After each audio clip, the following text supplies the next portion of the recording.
ओम नमः शिवाय। श्री शिवाय नमस्तुभ्यम। गणगौर व्रत। दोस्तों, यह व्रत चैत्र मास की शुक्ल पक्ष की तृतीया को मनाया जाता है। इस दिन सौभाग्यशाली स्त्रियां व्रत रखती हैं। किंवदंती है कि इस दिन भगवान शंकर ने अपनी अर्धांगिनी पार्वती को तथा पार्वती ने अन्य स्त्रियों को सौभाग्यवती रहने का वरदान दिया था। इस दिन पूजन के समय रेणुका की गौर बनाकर उस पर महावर, सिंदूर और चूड़ी चढ़ाने का विशेष प्रावधान है। चंदन, अक्षत, धूपबत्ती, दीप, नैवेद्य से पूजन करके भोग लगाया जाता है। विवाहित स्त्रियों को गौर पर चढ़ाए सिंदूर से अपनी मांग को भरना चाहिए। गणगौर का प्रसाद पुरुषों के लिए निषिद्ध है। गणगौर व्रत की कथा इस प्रकार है। एक समय की बात है, भगवान शंकर पार्वती एवं नारद के साथ भ्रमण हेतु चल दिए। वे चलते चलते चैत्र शुक्ल तृतीया को एक गांव में पहुंचे। उनका आना सुनकर ग्राम की निर्धन स्त्रियां उनके स्वागत के लिए थालियों में हल्दी व अक्षत लेकर पूजन हेतु तुरंत पहुंच गई। पार्वती जी ने उनके पूजा भाव को समझकर सारा सुहाग रस उन पर छिड़क दिया। वे अटल सुहाग प्राप्त कर लौटी। थोड़ी देर बाद धनी वर्ग की स्त्रियां अनेक प्रकार के पकवान सोने चांदी के थालों में सजाकर 16 श्रृंगार करके शिव और पार्वती के सामने पहुंची। इन स्त्रियों को देखकर भगवान शंकर ने पार्वती से कहा, तुमने सारा सुहाग रस तो निर्धन वर्ग की स्त्रियों को ही दे दिया, अब इन्हें क्या दोगी?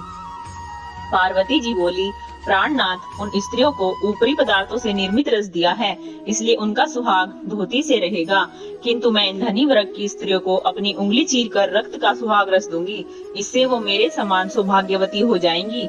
जब इन स्त्रियों ने शिव पार्वती पूजन समाप्त कर लिया, तब पार्वती जी ने अपनी उंगली चीरकर उनके रक्त को उनके ऊपर छिड़क दिया। जिस पर जैसे छींटे पड़े, उसने वैसा ही सुहाग पा लिया। पार्वती जी ने कहा, तुम सब वस्त्राभूषणों का परित्याग कर माया मोह से रहित हो और तन मन धन से पति की सेवा करो, तुम्हें अखंड सौभाग्य की प्राप्ति होगी। इसके बाद पार्वती जी ने अपने पति भगवान शंकर से आज्ञा लेकर नदी में स्नान करने चली गई। स्नान करने के पश्चात बालू की शिव जी की मूर्ति बनाकर उन्होंने पूजन किया, भोग लगाया तथा प्रदक्षिणा करके 2 कणों का प्रसाद ग्रहण कर मस्तक पर टीका लगाया। उसी समय पार्थिव लिंग से शिव जी प्रकट हुए तथा पार्वती को वरदान दिया, आज के दिन जो स्त्री मेरा पूजन और तुम्हारा व्रत करेगी, उसका पति चिरंजीवी रहेगा तथा मोक्ष को प्राप्त होगा। भगवान शिव यह वरदान देकर अंतर्ध्यान हो गए। इतना सब करते करते पार्वती जी को काफी समय लग गया। पार्वती जी नदी के तट से चलकर उस स्थान पर आई जहाँ पर भगवान शंकर व नारद जी को छोड़कर गई थी। शिव जी ने विलंब से आने का कारण पूछा तो इस पर पार्वती जी बोली, मेरे भाई भावज नदी किनारे मिल गए थे। उन्होंने मुझसे दूध भात खाने तथा ठहरने का आग्रह किया, इसी कारण से मुझे आने में देरी हो गई। इतना जानकर अंतर्यामी भगवान शंकर भी दूध भात खाने के लालच में नदी तट की ओर चल दिए। पार्वती जी ने मौन भाव से भगवान शिव का ही ध्यान करके प्रार्थना की, भगवान आप अपनी इस अनन्य दासी की लाज रखिए। प्रार्थना करती हुई पार्वती जी उनके पीछे पीछे चलने लगी। उन्हें दूर नदी तट पर माया का महल दिखाई दिया। वहाँ महल के अंदर शिव जी के साले तथा सलहज ने शिव पार्वती का स्वागत किया। उन्होंने उनका आतिथ्य ग्रहण किया। वे 2 दिन तक वहाँ रहे। तीसरे दिन पार्वती जी ने शिव जी से चलने के लिए कहा तो भगवान शिव चलने को तैयार न हुए। तब पार्वती जी रूठकर अकेले ही चल दी। ऐसी परिस्थिति में भगवान शिव को भी पार्वती के साथ चलना पड़ा। नारद जी भी साथ साथ चल दिए। चलते चलते भगवान शंकर बोले, मैं तुम्हारे मायके में अपनी माया भूल आया हूँ। मैं तुम्हारे मायके में अपनी माला भूल आया हूँ। माला लाने के लिए पार्वती जी तैयार हुई तो भगवान ने पार्वती जी को न भेजकर नारद जी को भेजा, पर वहाँ पहुँचने पर नारद जी को कोई महल दिखाई नहीं दिया। वहाँ दूर दूर तक जंगल ही जंगल था। गहन अंधकार वहाँ पर छाया हुआ था। वहाँ नैसर्स हिंसक पशु विचरण कर रहे थे। अंधकार पूर्ण इस भयभीत कर देने वाले वातावरण को देखकर नारद जी आश्चर्य से भर उठे। सहसा विद्युत खोंदी। नारद जी ने माला उतारी और शिव जी की माला एक पेड़ पर टंगी दिखाई दी।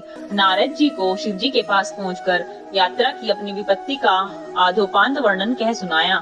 शिव जी हंसकर कहने लगे, यह सब पार्वती जी की ही लीला है। अपने पार्थिव पूजन की बात वह आपसे गुप्त रखना चाहती थी, इसलिए उन्होंने झूठा बहाना बनाया। फिर उसे सत्यासत्य करने के लिए उन्होंने अपने पति धर्म के बल से झूठे महल की रचना की। जिसकी सत्यता को उभारने के लिए मैंने माला लाने के लिए तुम्हें वहां पर भेजा।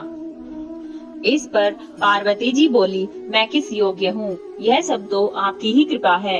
ऐसा जानकर महर्षि नारद जी ने माता पार्वती तथा उनके पतिव्रत प्रभाव से उत्पन्न घटना की मुक्त कंठ से प्रशंसा की। इसके पश्चात उन्होंने माता पार्वती तथा शिव जी से पतिव्रत प्रभाव से उत्पन्न घटना को ध्यान में रखकर कहा, मेरा यह आशीर्वचन है कि जो स्त्रियां इस दिन गुप्त रूप से पति के निमित्त पूजन कार्य संपादित करेंगी, आपकी महती कृपा से उनकी समस्त मनोकामनाओं की पूर्ति होगी तथा उनके पति भी चिरंजीव होंगे।